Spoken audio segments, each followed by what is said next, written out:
Professor aqui no Aprova Concursos nas disciplinas de Direito Processual Civil e também leciono Direito do Consumidor. Nessa aula de número 1, pessoal, a gente vai falar aqui, então, vamos seguir cronologicamente o nosso conteúdo programático. Então, o primeiro item lá do nosso edital se refere a processos, conceito, espécies, tipos de procedimento, distribuição, falaremos ainda, autuação e registro e protocolo. E uma coisa, tá? O nosso edital ele parece longo, ele não é tão. Por quê? Porque aqui nessa matéria atos de ofício, por exemplo, a gente vai trabalhar com juizados. E juizados a gente também já teve 4 aulas. A gente vai trabalhar aqui nessa primeira aula rapidamente sobre distribuição. Por que rapidamente sobre distribuição? Porque no ponto 10 do edital diz lá distribuição novamente e traz mais detalhes. Então, a banca aí foi um pouco sacaninha, ao meu ver, né? Em cobrar esse edital grande, mas não tá tão grande assim não, tá? Não tá tão grande assim, muitas matérias vão se misturar. A gente vai falar coisas aqui que com certeza o professor que está sendo de processo civil também vai falar e vice-versa, ok? Então, vamos lá então, pessoal. Processo. Primeiro item aqui a ser abordado, primeiro bloco aqui dessa aula. Processo, pessoal, é um dos institutos fundamentais do processo, da teoria geral processual. A gente tem 4, tá? A gente tem jurisdição, ação, processo e para alguns autores temos um quarto que seria a defesa, tá? Essa é a classificação doutrinária mais aceitada aí na nossa doutrina. É evidente que alguns autores vão tirar a defesa e vão falar que só são 3 institutos processuais, jurisdição, ação e processo. Eu trabalho com 4, mas a gente vai trabalhar especificamente somente com um no nosso edital, que é processo. Não vi em nenhum lugar, pelo menos nessa minha matéria atos de ofício, falar sobre jurisdição, ação ou defesa. Então vamos focar o que vem a ser processo. Não temos tempo a perder, vamos focar ao que efetivamente pode cair. Processo, meus amigos, é um instrumento, tá? É um instrumento, pensa assim, para que seja concretizado o poder, o dever de dizer o direito. Então, é através do processo desse instrumento que eu vou exercer a jurisdição, que o juiz, que o poder estatal, o poder judiciário exerce a jurisdição. Essa é a definição mais aceitável, tá? É através do processo, que é basicamente um instrumento, que o juiz diz o direito ao caso concreto. O que é dizer o direito ao caso concreto? Jurisdição. Então, é através do processo que o juiz exerce a sua atividade, que é a de dizer o direito, a sua atividade jurisdicional. Okay? Essa seria a classificação doutrinária mais aceita aí na nossa doutrina. Dentro dessa ideia de que o processo é um instrumento para a concretização da jurisdição, é através do processo que o juiz diz o direito, a gente tem aqui que lembrar que processo não pode se confundir com relação jurídica processual, nem mesmo com procedimento. Processo é diferente de procedimento. O que seria a relação jurídica processual?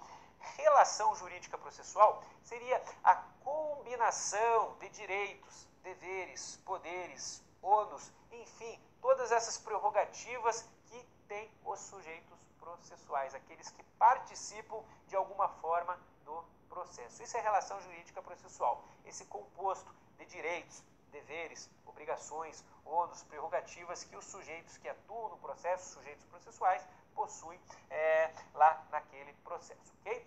Procedimento, por sua vez, muito comum, senso comum principalmente, né? Confundir processo com procedimento. Processo não é procedimento.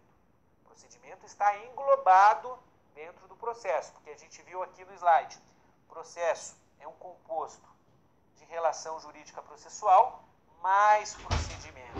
Então, o processo é um instrumento que o juiz exerce a jurisdição e dentro do processo a gente vai ter aqui a ideia de relação jurídica processual, que eu acabei de falar, e também do procedimento. Procedimento seria também uma combinação, só que agora não de direitos, deveres, ônus, prerrogativas, mas sim uma combinação de atos no processo. A gente tem um processo e dentro desse processo a gente tem um procedimento, que é a combinação de atos que são realizados de forma ordenada dentro daquele processo, para dar continuidade, né? Para se chegar a uma decisão final de mérito. Então, tem lá, por exemplo, a citação, que vai chamar o réu, que vai demonstrar a existência do réu no processo, para que ele compareça à audiência de conciliação, agora com o novo CPC, né? Se houver, se não, para apresentar a sua defesa, para apresentar a sua resposta de forma geral. Temos lá a intimação para que o réu, por exemplo, apresente um recurso. São uma determinada série de atos que são realizados para que dê andamento ao processo, né? Isso que é procedimento, para que se chegue à decisão final, okay? Para a sentença final de mérito. Então aqui eu trouxe uma definição do professor da USP, o José Roberto dos Santos Bedac, que diz o seguinte: processo instituto fundamental do direito processual, junto com jurisdição, ação e defesa, é um instrumento, que está a palavra-chave, é o instrumento com o qual a jurisdição atua. É através do processo que o juiz diz o direito, que a jurisdição é efetuada. De fato, antes que o magistrado possa emitir o provimento pedido, se lhe dá ou não procedência à ação, é necessário o cumprimento de uma série de atos preparatórios que se sucedem de forma ordenada, com o objetivo de proporcionar ao julgador o necessário conhecimento da situação do direito material sobre o qual se incidirá o provimento. Essa série de atos constitui o processo que se concebe como uma unidade em vista de uma finalidade que dirige todo o seu desenvolvimento e cujo alcance é sua norma conclusão. Então, é a sua normal conclusão. O que o professor Bedac está querendo dizer? Justamente isso que eu trabalhei de maneira mais simplificada, é claro, no último slide, tá? Que processo é o instrumento pelo qual o juiz exerce a jurisdição, por qual o juiz vai dizer o direito ao caso concreto, e mais que isso, através do qual o juiz vai dar eficácia ao ordenamento jurídico, né? Vamos aqui ter essa imagem mais publicista do direito processual, que o juiz, ao exercer a jurisdição, ele, mais do que dizer o direito, mais do que resolver aquele conflito particular, ele está garantindo a eficácia do ordenamento jurídico. Se pensa assim, você pensa, eu estive no acidente de trânsito, o fulano foi lá e bateu no meu carro. Não quer pagar de jeito nenhum. Aí eu vou, movo uma ação, entro com uma ação, eu invoco a tutela jurisdicional. Eu faço isso através da ação para que o juiz resolva aquele conflito. E aí o juiz vai resolver aquele conflito, ele vai dizer o direito ao caso concreto. Mas mais que isso, o que ele está fazendo? Ele está garantindo a eficácia do ordenamento jurídico. Ele está falando o seguinte: Código Civil, que é o nosso direito material, fala que quem causa dano a alguém tem o dever de indenizar, e você, sujeito, tem que fazer isso, tem que indenizar, tem que respeitar a lei. Por isso que, mais do que simplesmente dizer o direito do caso concreto, a jurisdição atua também com essa questão de garantir a eficácia, de garantir o respeito às leis, ao ordenamento jurídico de forma geral. A gente tem aqui o processo de conhecimento. O processo de conhecimento, ele é um processo eminentemente, aqui a sua natureza, declaratória. Ele busca que, mais do que simplesmente satisfazer a obrigação, enfim, como acontece com o processo de execução, ele visa declarar o detentor daquele direito, declarar a existência ou a inexistência de um direito. Por isso que ele se chama processo de conhecimento. Ele busca declarar a existência ou inexistência de um direito. Aqui no novo CPC, ele encontra-se então previsto no livro 1, da parte especial do novo CPC. É evidente que você não precisa decorar onde que está, que o examinador não vai te perguntar isso, tá? Só que a gente precisa saber aí, né, só para se situar no código, é bom, né, que o novo código ele tem parte geral e parte especial, diferente do que tinha com o Código de Processo Civil de 73. E o nosso processo de conhecimento, ele está onde? Está justamente na parte especial, no livro 1, ok? Bom, dentro do processo, a gente falou que temos a relação jurídica processual e procedimento. Então, dentro do processo de conhecimento, a gente vai ter vários tipos de procedimentos. Aqui, o novo CPC, ele extinguiu, tá? Ele extinguiu o procedimento sumário, a gente já vai falar sobre ele. Então, a gente tem apenas dois. O novo Código de Processo Civil facilitou a vida, tá? Ele simplificou muitas coisas do antigo código. Uma delas foi aqui justamente a do procedimento sumário. Então, veja só, dentro do processo de conhecimento, eu tenho agora somente dois tipos, pessoal. Dois tipos de procedimento. Procedimento comum, que como o próprio nome diz, é o comum, né? Se não se aplicar outro, vai se aplicar qual? O comum. e temos os procedimentos especiais. Como que era no Código Antigo? Aqui você não precisa saber, tá? Porque não vai ser cobrado, mas só a título de ilustração para vocês saberem que simplificou. Aqui no comum a gente tinha procedimento comum ordinário e procedimento comum sumário.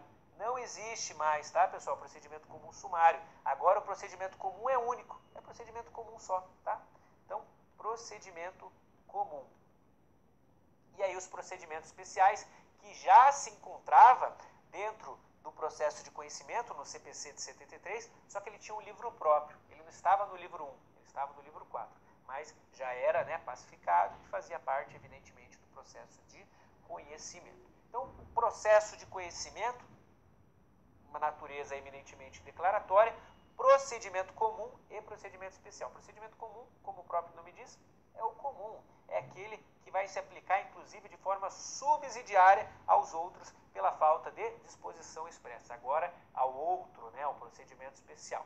Então, veja só. Aqui temos a aplicação subsidiária, palavrinha-chave, das regras do procedimento comum ao procedimento especial, que faz parte, como a gente viu, do processo de conhecimento, e ainda ao processo de execução. Então, se eu tenho lá um processo de execução, se eu tenho um título executivo, por exemplo, um cheque, não consigo sacar aquele cheque. Quem que é o detentor daquele cheque? Sou eu, tá meu nome. Eu não preciso entrar com uma ação pelo processo de conhecimento para declarar que eu tenho o direito a receber aquele valor constante no crédito, no cheque, né? Aquele crédito a receber. O que eu vou fazer? Eu vou entrar com o processo de execução. Vou satisfazer aquela obrigação que não está sendo satisfeita. E aí eu entro direto com o processo de execução. Se eu não tiver, né, um dispositivo legal aplicável à espécie no processo de execução, o que eu posso fazer?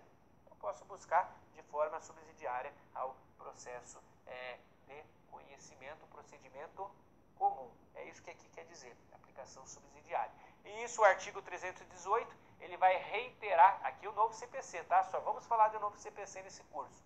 Aqui ele vai, então, retomar o que já era dito pelo Código Antigo, pelo Código de 73, a Lei 5869 de 73. Veja só, aplica-se a todas as causas o procedimento comum, salvo, exceto, disposição em contrário desse Código ou Lei. Bom, se disser que a ação vai ser pelo procedimento especial, eu vou pelo procedimento especial. Agora, se não disser nada, procedimento comum, ok? Salvo. Procedimento comum é regra. Regra, cabe aí exceção. Parágrafo único, o procedimento comum aplica-se subsidiariamente aos demais procedimentos especiais e ao processo de execução, foi o que a gente falou aqui acima. Bom, eu disse para os senhores que existia, né, um outro tipo de procedimento comum. Eu falei que procedimento comum, ele era então dividido em procedimento comum sumário e procedimento comum ordinário. Agora, não existe isso, tá? Agora tudo é comum. Ou é comum ou é especial no processo de conhecimento. Então, procedimento comum.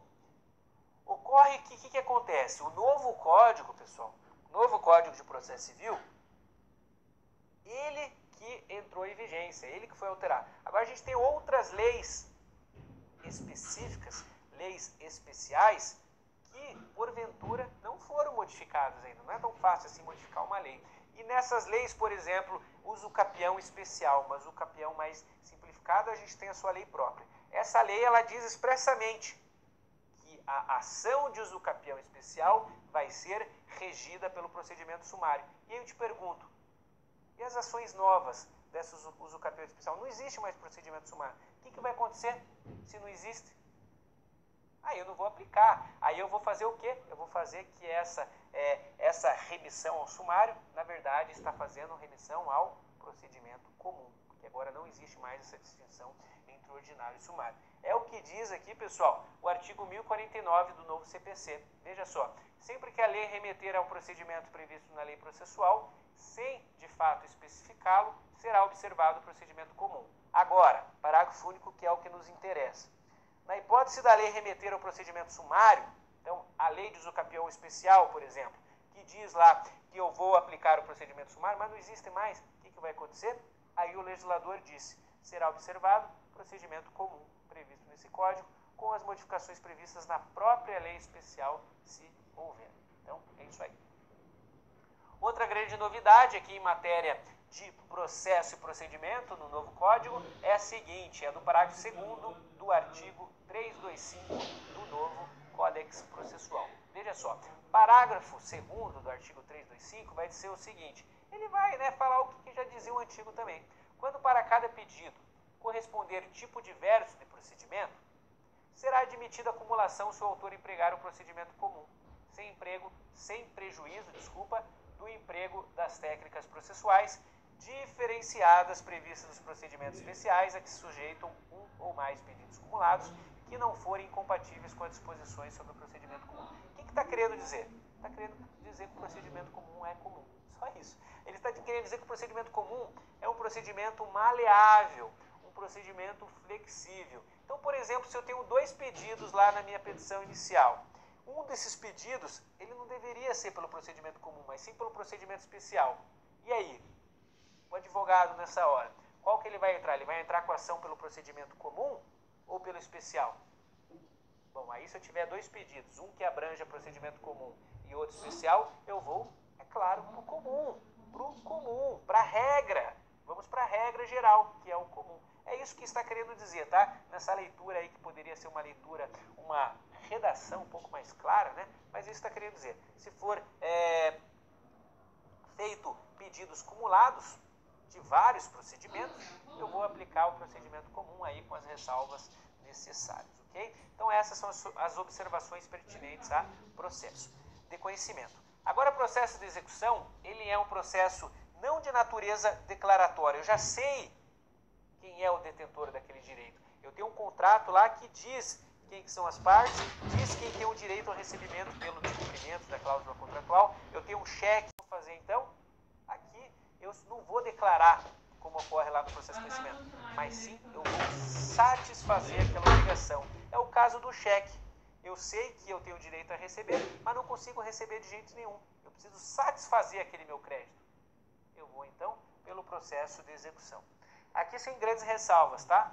Livro 2, parte especial do novo CPC. Dentro desse processo de execução, evidentemente, a gente tem lá outros tipos de procedimentos, como ocorre também com o processo de conhecimento. Vocês não precisam decorar quais são os tipos de procedimento, tá? Processo cautelar. Bom, processo de conhecimento declaratório. Preciso declarar a existência ou inexistência do direito. Processo de execução satisfativo. Eu já sei quem é o detentor daquele direito. Eu só não tenho condições de satisfazer aquela obrigação.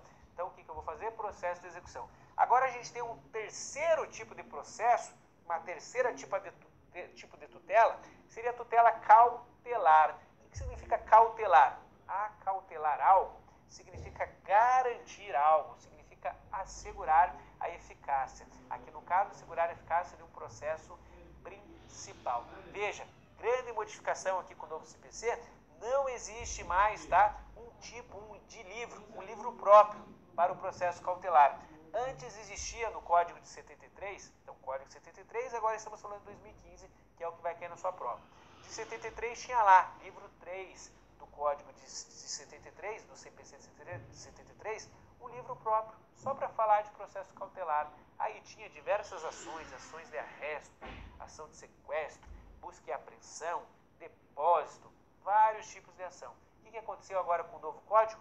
Não existe mais esse livro próprio para o processo cautelar. O que acontece? Acabou cautelar? Não existe mais tutela cautelar? Existe, só não existe um livro próprio para esse tipo de tutela, tá? Então aqui, com o novo Código de Processo Civil, foi eliminado o livro 3 do processo cautelar do CPC de 73. Isso não significa que eu não possa ter uma ação de arresto, uma ação de sequestro, uma ação de urgência, que são essas características próprias dessas medidas cautelares. Não significa isso. Significa que houve simplesmente uma simplificação no novo código. Agora, essa tutela cautelar, ela está prevista em um livro que trabalha com tutela provisória. Tutela provisória, tutela de urgência, juntamente com a tutela antecipada. Então, temos lá tutela antecipada, tutela cautelar, simplesmente cláusulas gerais, comandos um pouco abertos, não tem lá mais todo o procedimento medida cautelar, arresto, sequestro. Isso não significa que eu não possa ajuizar uma ação de arresto, uma de sequestro. Tá? Significa que eu tenho lá o poder geral de cautela, significa que apenas encerrou, que apenas acabou esse livro próprio. Bom, vamos aqui ver como ficou então dividido no novo código. A gente tem aqui o CPC de 73, eram 5 livros. Tinha o processo de conhecimento, processo de execução, processo cautelar, procedimentos especiais e disposições finais e transitórias. O que aconteceu agora? Bom, no CPC de 2015 eu tenho a parte geral e a parte especial que contém diversos livros. A parte geral é composta por 6 livros, das normas processuais, função jurisdicional, sujeitos de processo, dos atos processuais, da tutela provisória, da formação, suspensão e extinção do processo. Eu vou aqui, ó, vocês não precisam decorar, tá? Livro 1 é isso, livro 2 é isso. Ninguém aqui é preso, tá? Para ficar decorando artigo. Então, vamos aqui só tentar entender o que são essas disposições. Então, a tutela provisória, livro 4 da parte geral, é aqui, pessoal, que está agora a tutela cautelar. Tutela cautelar, tutela antecipada, tutela de urgência, tutela provisória da parte geral. Parte especial, por sua vez, é composta por 3 livros. Processo de conhecimento e do cumprimento de sentença, livro 1. E aqui, dentro desse processo de conhecimento e cumprimento de sentença, está o procedimento especial. Antes não. Antes o procedimento especial tinha um livro próprio, mas fazia parte do processo de conhecimento. Não tem sentido, né? Se faz parte do processo de conhecimento, coloca no mesmo livro. Então está aqui também procedimento especial no livro 1. Em que pese não está aqui expressamente processo de conhecimento e procedimento especial, a gente sabe que procedimento especial faz parte sim do processo de conhecimento. Processo de execução, livro 2. Processo dos tribunais e dos meios de impugnação das decisões judiciais, livro 3. Ainda o livro complementar, que trata lá sobre as disposições finais e transitórias. O que aconteceu? Então, deixou de existir um livro específico para cautelares, que passa a integrar o livro sobre tutela provisória, da parte geral, portanto, não acabou, tá? Tutela cautelar. E para procedimentos especiais, que passaram a integrar o livro sobre o processo de conhecimento da parte especial do Código. Vamos agora aqui para a parte final da nossa aula sobre distribuição, autuação e registros. Teria aqui protocolo, mas protocolo é fácil, né? O que é protocolo? Quando você vai protocolar algo, você vai dar entrada em algo. Então, se protocola algo, você dá entrada em algo. É isso que vocês precisam saber para o cargo de vocês. Agora vamos falar aqui especificamente sobre distribuição, autuação e registro, tá? E com a ressalva de que distribuição a gente vai ter uma aula específica sobre o tema, tá? Aqui a gente vai simplesmente tecer considerações gerais. Autuação e registro, veja só. Ao receber a petição inicial de processo, o escrivão ou o chefe de secretaria, a depender se for vara civil ou tribunal de justiça, processo de competência originária, por exemplo, a autuará. O que é autuar? Formar o processo. Autuar é nada mais, nada menos que formar o processo. E nessa formação do processo, eles vão então mencionar o juízo, a vara civil competente, o tribunal de justiça, se o processo começar lá em cima, foro privilegiado, por exemplo, natureza do processo, ação de indenização, de cobrança, número do seu registro, nome das partes, data do início, e procederá do mesmo modo em relação aos volumes que foram informados. Isso a gente está falando de processo físico, né? Você pensa lá os autos do processo, aquele calhamaço de volume. Agora, o processo eletrônico, a autuação é eletrônica, tem todas essas características de forma eletrônica. O escrivão ou o chefe de secretaria, que são os auxiliares da justiça responsáveis por isso, numerará e rubricará todas as folhas dos autos. Aqui, pessoal, todas essas considerações que estão mantidas, tá? Continuam mantidas no novo código, servem para processo físico. Agora, tudo tende a ser, né, eletrônico, mas a gente precisa saber porque está no nosso código e pode sim cair em prova. A parte ao procurador, ou seja, o seu advogado, o membro do Ministério Público, ao defensor público e aos auxiliares da justiça é facultado, não é obrigatório, hein? Rubricar as folhas correspondentes aos autos, dos atos em que intervierem. Bom, petição, advogado, eu sempre tenho a o costume de rubricar, tá? Rubricar até mesmo que eu vou lendo, vou rubricando, vou tendo ciência. Mas isso é uma faculdade, tá? Não é porque você não rubricou a folha ali da sua petição que ela vai ser, por exemplo, desentranhada dos autos. Os termos de juntada, então juntou algum documento no auto do processo, o escrivão vai lá e traz esse termo de juntada. De vista, né, de leitura do processo, de conclusão, ou seja, de remessa para o juiz, para o gabinete do juiz, para ele proceder de alguma forma. E outros atos semelhantes constarão de notas datadas e rubricadas pelo escrivão ou pelo chefe de secretaria.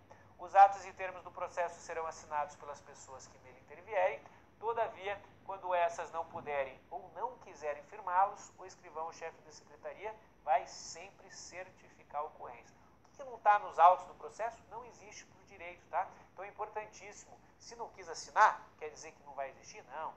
Vai ter que narrar, então, que aquele sujeito veio lá e não quis assinar. Aqui ele vai certificar o ocorrido.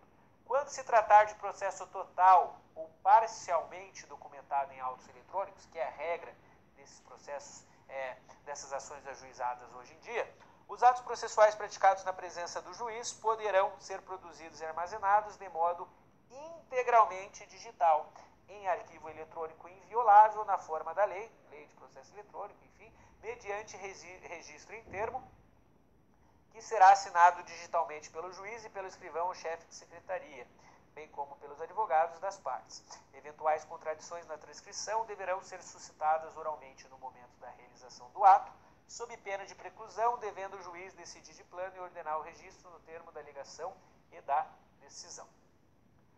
É lícito o uso de taquigrafia, da estenotipia ou de outro método idôneo ou em qualquer juízo ou tribunal. O que é isso, pessoal? Taquigrafia ou estenotipia? É isso aqui, ó. Taquigrafia. E eu te pergunto, o que é taquigrafia, professor? É isso aqui, meu cara. Taquigrafia. Corrida aí, essa letra feia do professor. Então a letra corridinha, assim, ó. Letra corrida, né? Danilo. Letra corrida é o que a gente chama de taquigrafia ou estenotipia, tá? Parece uma palavra difícil aí, é difícil realmente, ninguém sabe o que é isso, mas tá aí.